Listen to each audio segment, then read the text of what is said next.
Hello, my name is Charles Lincoln, and I will be presenting Nostraland, Terratonia, and Aperitonia, a fictional scenario regarding international taxation policy for issues for developed countries. This presentation is by Charles Edward Andrew Lincoln IV for developed countries OECD module in regards to the class by Professor Jan de Rode and Professor Bruno da Silva. Now, the aspect of Nostraland, we have three countries here, and we're going to first start off with Nostraland. And the question is whether or not Nostraland is a capital import neutral country or capital export neutral country in the OECD. And it has a large country with a long seaboard, important international ports, and a heavy industrialized area with a highly educated population. It imposes very few legal restrictions on investment from outside countries and foreign investment and by domestic business. Now, this is very common for OECD countries specifically, and it's sort of the opposite in a way for many developing countries. So there are many impositions of legal restrictions on investment from outside the country and foreign investment in domestic business. A substantial portion of the GDP depends on cross-border trade and the provision of services abroad. There is a significant maritime sector, and this is very much like the Netherlands, and as I discussed previously, the Netherlands is the basis for Nostraland. We're not using that specifically as the Netherlands because we want to use it as a specific way for indicating how it's different in a way, and we don't have to follow the tax policies. But this is an example of Rotterdam Harbor, which is one of the largest harbors in the world, actually, and I think it used to be the largest harbor in the world, so it still is a very large harbor. There are also offshore activities, especially specific to dredging, water management, harbor construction, especially the Netherlands, water construction management, very key, vital aspect of the economy. There also is an offshore-onshore matter, onshore versus offshore matter, that I alluded to just a few seconds ago. There's a strong maritime sector with little to no experience in the exploration of natural resources. However, it is anticipated that much of this exploration work will be carried out by specialized foreign subcontractors as well as exploitation of natural resources. Continuing on, it's interesting to note that these activities require relatively short working periods of times. We're talking about having a little rig out in the ocean. Now, we look to see specifically, these are 1 to 2 weeks. The nature of the work is highly specialized. There's weather conditions at sea. It's a very limited time aspect of work.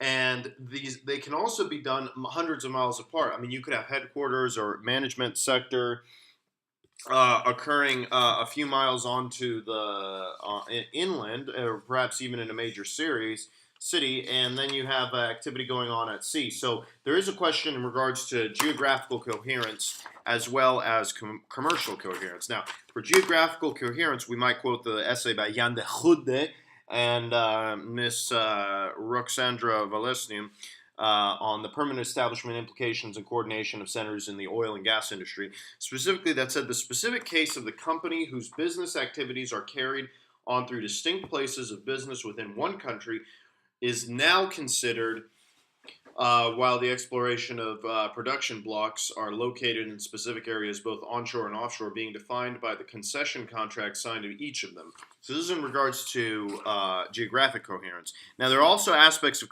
commercial coherence that Jan de Rode and Roxandra Valesniu get into. And if we look at the factors noted by the OECD in 2010, specifically in the commentary of 42.41 of the OECD commentary on Article 5 in the 2010 version, whether or not projects are covered by a single master contract, where the projects are covered by different contracts, and whether such contracts were concluded with the same related parties, and whether their conclusion reasonably expected when the first contract was concluded, whether or not the nature of the work involved under different projects is the same, and whether or not the same individuals perform services under different projects. These are very key items to keep in mind, especially when considering the relatively short periods of working time, commercial and geographic coherence. And I mean, we also have to think about construction clauses in this scenario. In regards to oiling, as I said, I should clarify that the main issue in this project is that off Nostraland we found some oil reserves, and it's interesting to keep those in mind. Now, the Nostraland domestic tax system is marked by certain indicators, key indicators, such that it is a member of OECD country. It has direct and indirect taxes that follows the OECD model, in which it taxes business profits when after there's a permanent establishment that has been established, and there's domestic and treaty rules for domestic permanent establishments. Now, corporate taxation is 100. Corporate profit tax, which is basically a corporate income tax, is 20% of net profits. Double taxation relief is provided through exemption on active income and credit for passive income. Now, permanent establishments have always been reluctant to accept the low threshold of permanent establishments, especially when forming contracts, because many of the Nostraland companies, as we had mentioned, it's a developed economy with it was industrialized during the it was an industrialized country during the Industrial Revolution, and it now has a large, highly educated population, which means they go out abroad, which might even indicate that it is a capital export neutral country or even a capital import neutral country for investing abroad and bringing it back. But what the issue is that there are many companies that are abroad, and that's why they like to have a very sort of high threshold, because they don't want it to be taxed abroad. They want residence-based taxation, in the sense that they want taxation whereby the permanent establishment has not yet been determined. Now, the resource levy is an important marker of this tax system because, as we'll get into in a little bit, the United Nations has pointed out that resource taxation is justified by the idea that resources are limited once they're extracted, once they're taken out of the country, once they're delivered outside of the country, they no longer exist inside the country, and therefore it's very important to maintain the resource levy in the country. But it doesn't say that we have to keep it the same. So if we run into issues and we don't want to edit our permanent establishment rules, maybe we could change the resource levy, and that would be a solution. So we could increase that, and it would be justified because we're not experienced. We need to gain revenue, but we're not taxing you as a permanent establishment, but we still need this resource levy. And that could also be magnified by the point of having licenses with joint venture licenses with the government. This can be conducted through a net tax or a withholding tax. The Nostrian general tax system has interesting issues that we need to discuss, especially in terms of territorial reach and jurisdiction and the continental shelf. Now, the tax policy network is extensive. Terratonia wants to renegotiate. Currently, they have the 30-day OECD approach. Their corporate net profit tax on net profits is 27%, and they use the DTR, double tax relief, credit method, which seems to indicate that it's actually a credit exporting, capital export neutral country. So, but that can be distinguished later. Now, here we look at where could be the relative area of Terratonia. This could really be for anything, but we need to consider that the free movement of workers does not preclude, if there is an EU's type system within the European Union, then they could be gaining exemptions for living near, specifically, as in the Sapporo case, 150 miles within the area of that of the working country. So the free movement of workers does not preclude legislation of a member state that grants incoming workers, so such as Nostraland, with prior employment in that member state residing in another member state as a distance 150 kilometers from its border, a flat rate exemption for reimbursement of extraterritorial expenses, while not granting such exemptions for incoming residents who resided less than that distance from the border, unless the exemption systematically gives rise. So, if you live more than 150 kilometers, you could be not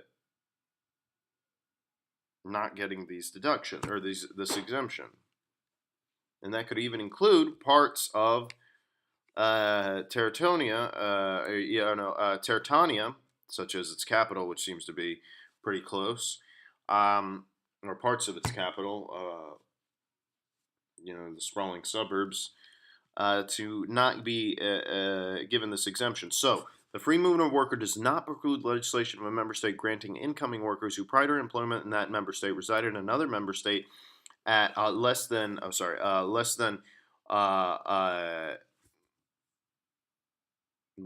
of a member state who prior to employment in that member state resided in another member state of more than 150 kilometers, a flat exemption